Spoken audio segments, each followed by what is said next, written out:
So hi everyone, my name is Anna, and in this video I am going to talk about how I went from 0 to 100,000 subscribers on YouTube in just 1 year and how you can do the same. So before we get into it, press the like button right now because it really helps the video out, and I'm going to give you loads of really good tips and advice in this video, so do it now. Press the like button now.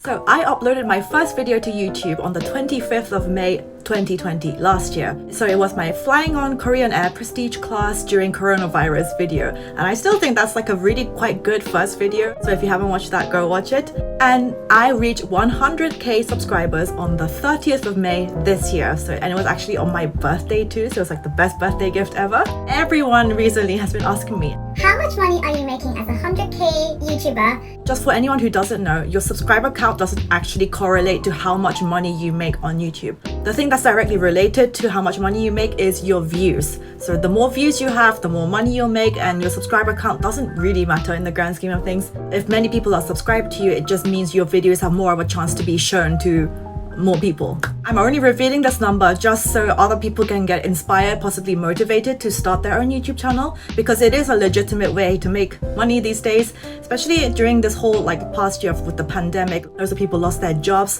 I basically lost a lot of my income because of the pandemic. That is why I started YouTube, and luckily I started making money about 4 months in after starting. So I'm going to tell you guys exactly how much money I made last month, and this is including Google AdSense, the money you get from YouTube ads, plus any sponsorships that I got from brands to advertise on my videos. I'm not going to tell you my exact ad rates because nobody does that, but basically I can tell you that last month I made close to $5,000 USD. I could have made even more than this, but many of the most viewed videos on my channel are like the Oli London and like the BTS reaction videos, and unfortunately I made $0 on those because if you react to music, then all of the revenue goes to the copyright holders for that song. So I made $0 on those, but from everything else I still made that much. So imagine if I wasn't copyright claimed on those particular videos, wow, I would have made bank. So just letting you know, if you react to music videos and stuff, you make $0, you make zero money, but I got a lot of subscribers through those videos and I knew that was going to happen, so it's okay, I'm good. So if that has inspired you to start your own YouTube channel, keep watching this video and I will talk about my tips and advice. Let's go. So my first tip to small YouTubers who are just starting out: research hot and trending topics and make videos based around them. You are not going to grow into a huge YouTube channel if you're just making daily vlogs. There are too many people on YouTube these days, and it's just way too late for you to try and grow big by doing daily vlogging. If you're just doing it as a hobby, fine, do what you want. But if you're actually trying to grow and make money, don't do vlogs. You can see from my channel, my vlogs don't have the best views. I can tell you the exact 3 times I felt the YouTube algorithm is really pushing my videos out. The first time was when I reacted to Uncle Roger videos. His videos were going very viral at the time. And the second time is obviously BTS content, and even the Oli London videos I think is all BTS related. And then the third time was most recently like my Omegle/Ome TV videos. They are doing well in views. So basically your job as a small YouTuber, you have to be constantly looking out for what's trending in the news. During COVID, I saw many creators making videos such as how to cut or dye your own hair at home, and they got huge views on this because everyone was in lockdown at home. They couldn't go out to hairdressers, so people were searching how I can cut my own hair at home. These types of things you have to be on the lookout for and be one of the first to try and make a video on these topics. So tip number 2 is obvious, but thumbnails and titles are absolutely everything. If you can't even get someone to click on your video to actually watch your content, you're not going to get any views or subscribers. So a good thumbnail has to do one of 2 things. So first one, it has to have something really pleasing to look at in the thumbnail, whether it's like a ripped topless guy or like a beautiful shot of the new iPhone or a delicious looking cake.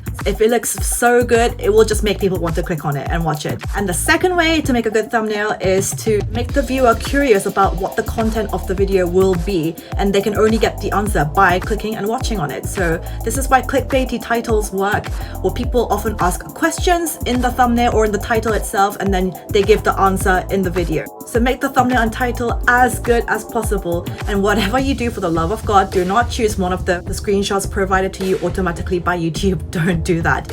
I personally use an app called PixArt to do all of my thumbnails. Basically, it lets me do everything that I want. You can get rid of background, you can add text and stickers, and you don't even need to know Photoshop to know how to use it. So that's what I've been using and loving for my thumbnails, so PixArt. So if you've made good enough thumbnails and titles, now you would have got people to actually click on your video and watch it. But how to turn those people into subscribers? You have to give them a reason to stay on your channel and anticipate more content from you. Either you have to provide value with your content, so you teach people something. And the second way is obviously you have to be entertaining. You have to give people joy. You have to make people laugh. And also like visually give entertainment by looking the best way you can possible.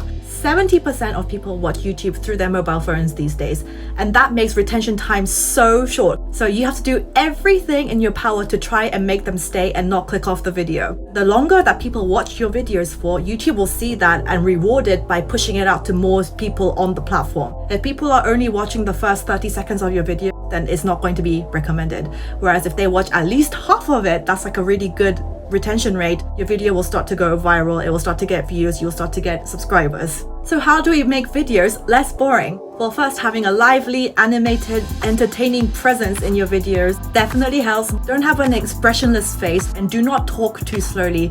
People get bored and click off. And having any seconds of dead audio. So what I mean by dead audio is when I finish a sentence, or if I have like a pause after certain words, cut that shit out in editing. Even like a second or like half a second of empty audio, I do not leave that in. Don't leave in like nobody has the patience to sit through that. Yes, it's like part of natural speech and stuff, but this is YouTube. Just cut that shit out. It's not necessary. Personally, I really think that 10 minutes, around 10 minutes is like the sweet spot for a YouTube video, especially if people are watching on their mobile phones. 8 minutes minimum if you want mid-roll ad breaks, but do not make the video any longer than it needs to be.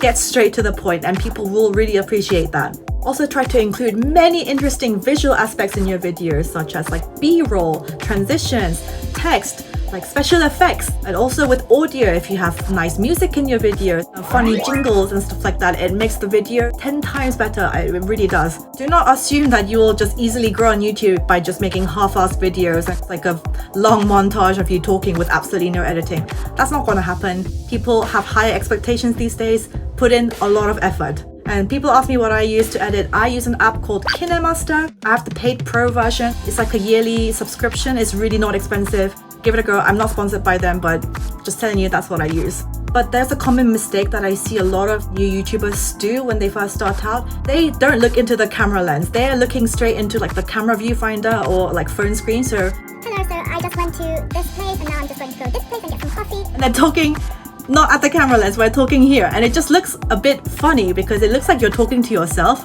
It can come off a bit self-absorbed. If you look into the camera lens, you know, you're making direct eye contact with the viewer and it makes you feel more connected.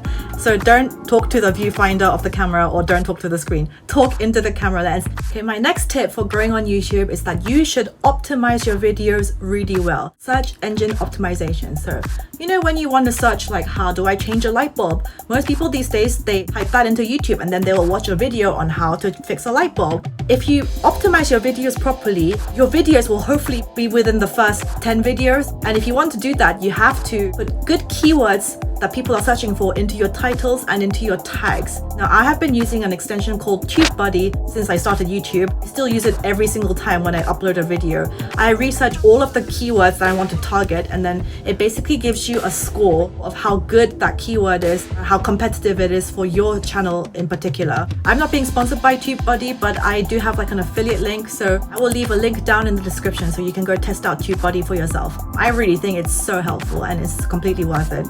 My next tip is make content that is evergreen. If you make content that people are continuously looking for example, like changing a light bulb or like things like diet videos, people are always constantly interested in how to lose weight. So my diet videos on my channel, they usually also have the highest CPM and they are evergreen, so they continuously get views. Next tip is interact with other YouTubers similar in your niche and collaborate with them. Then both of you will benefit from having your audience cross over and you will get more subscribers that way. And also go on other people's channels and leave nice comments so they can see and also check out your channel. And I must say that after having reached 100,000 subscribers, what's really nice is actually the check mark after my channel name. That is really valuable, way more valuable than the silver play button, because now if I leave a comment on someone's channel, because they see that I have a check mark, automatically it gets like more attention. That is like the one really nice thing that's changed after having reached 100k. You just have to reach out to people first, try to make friends. One of the best things about being on YouTube is having made like actual real life friends from the platform itself, so that has been amazing.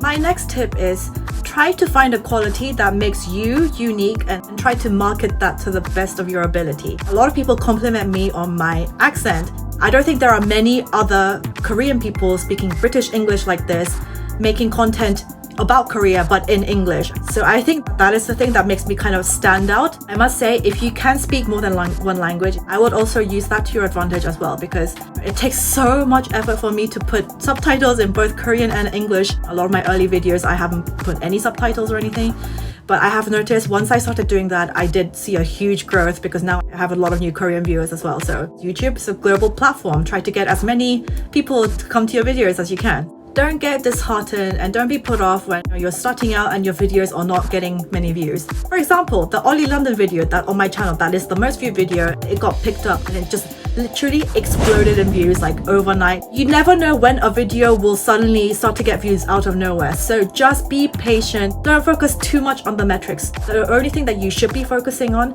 is how can I make the best, most entertaining videos as possible. Once you figure that out, people will start to see the quality, people will start to notice it, and then YouTube will start promoting your video for you. So only focus on the things that you can control. And like obvious last point, but you have to work your ass off. On so many nights I've given up on sleep, and I've also like given up on like social time with family and friends. I have to try to put out at least 2 videos a week. Sometimes I put out 3. And I think at the beginning is quality and quantity. That's just the unfortunate truth. You have to put out a lot of content, and like consistently too. So that is the hard part. You have to be communicative with your audience. So reply to comments, you have to interact with them and let them know that you're like a real person behind the screen. So that was it for all of my tips. I might make a video soon about the good and the bad things about being a YouTuber. So feel free to leave me any more questions down in the comments below and I'll try to answer them. Thank you so much for watching. Like and subscribe and turn alarm notifications on, and I will see you in the next one.